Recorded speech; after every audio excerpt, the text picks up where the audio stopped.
people with an anti-aircraft gun. Apparently, Defense Minister Hyung Yong-chol fell asleep in meetings and backtalked one too many times. Kim Jong-un had Chol placed just 100 feet in front of a ZPU-4 anti-aircraft gun despite its 26,000-foot range. Chol was then brutally annihilated while hundreds of military personnel reveled in the bloodshed unleashed during Jong-un's continuing reign of terror. A defector recently divulged the execution of Jong-un's aunt in May of 2014. The Supreme Leader ordered his senior officials to have her poisoned to death. It turns out that Kim Jong-un's aunt, Kim Kyung-hui, was a little upset after Kim Jong-un had her husband, Jong-un's uncle and mentor, stripped naked, thrown into a cage and eaten alive by a pack of ravenous dogs.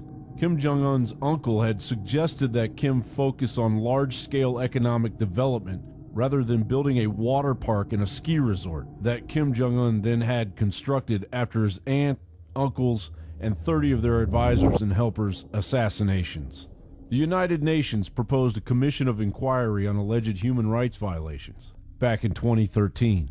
With all the bleeding heart liberals tossing in their 2 cents every time you turn around, wouldn't it make sense that North Korea's human rights violations would be a major issue? Citizens are routinely rounded up, tortured via sleep deprivation, beatings with iron rods, and forced sitting or standing for hours, and regular sexual abuse of female detainees. Crimes against the state and crimes against the people are essentially the charges behind placing not just those accused of political crimes in jail, but everyone related to that person. Parents, spouse, children, even grandchildren. The camps these political prisoners are sent to are very similar to what transpired in Nazi Germany. Starvation, no medical care, lack of clothes and housing, torture, executions. South Korean officials estimate that 80,000 to 120,000 people may be imprisoned in one of the many Kwanlee-so camps. Now there are Japanese reports of widespread cannibalism due to the lack of food for the general populace. With tens of millions of people starving, millions starving a year, Vanity Fair doing a report there admitting the only meat sold on city streets was little baby parts. And that's all the wealthy can hardly get is long ham, sweet pork, human meat. It appears that if Hitler had been alive today, one would have to assume that our so-called leaders and plastic statesmen would have just ignored him. We will respond proportionally, and we'll respond in a place and time and manner that we choose. It's not something that I will announce here today at a press conference. Worse than that, my grandparents' generation would have never allowed themselves to have been subjected to legalized CIA propaganda humanizing Hitler to their generation once the prison camps were public knowledge. They would have just taken him out. Instead, Kim Jong-un's presence conditions the world to tolerate and even accept psychopathic, tyrannical domination. So this is their plan, is to bankrupt you, is to dumb you down, is to poison you. Like you're a roach they're spraying with poison. On their power trip, they've decided we're just going to roll over and die. How about if we don't go along with that? How about if we identify them in their program instead of Hollywood stars and who's pregnant this week? See, the minute you start focusing on what's important and not on what they tells you important is game over. John Bound, INFOWARS.com.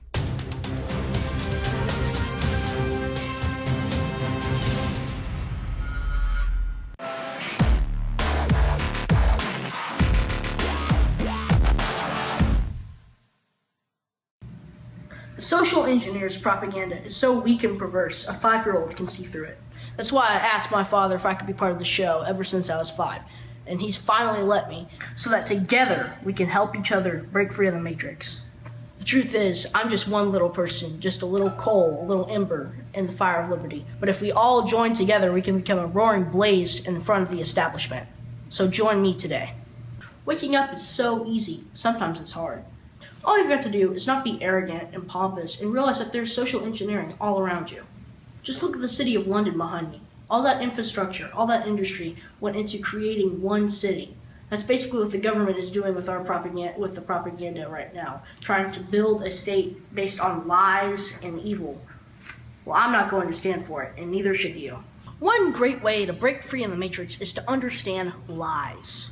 Lies, lies, lies, lies, lies, lies.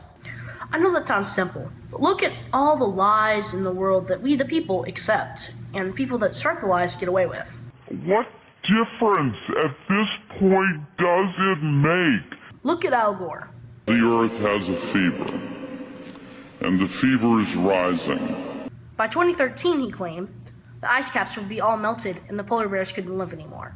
What a lie. Last September 21st, as the northern hemisphere tilted away from the sun, scientists reported with unprecedented alarm that the North Polar ice cap is, in their words, falling off a cliff.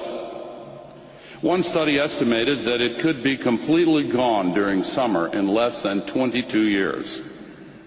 Another new study to be presented by U.S. Navy researchers later this week warns it could happen in as little as 7 years. 7 years from now. And now, the quote-unquote inventor of the internet is back with NASA, and he claims this year that the South Pole will melt. I am super duper serial. The facts are in. The science is clear.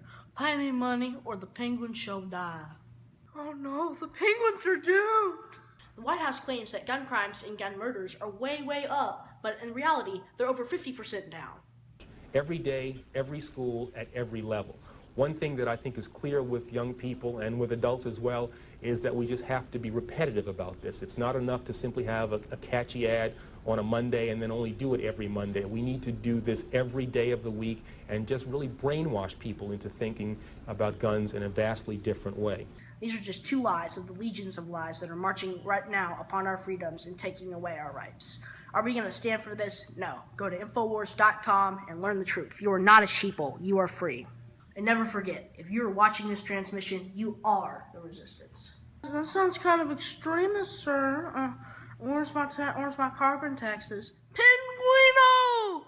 And someday, when the world is rid of Man Bear Pig, everyone will say, "Thank you, Al Gore. You're super awesome." That's it for the show tonight. If you're watching us on YouTube, please become a subscriber to the Alex Jones channel. We have finally made it past 1 million subscribers, and we absolutely appreciate it. Please share with all your friends, and you yourself hit the subscribe button. And also, you can head over to PPTV and become a subscriber there. Your subscription will get you instant access to over 18 years worth of content. The nightly news comes out in HD. And of course, you can share your username and password with up to 20 people at the same time.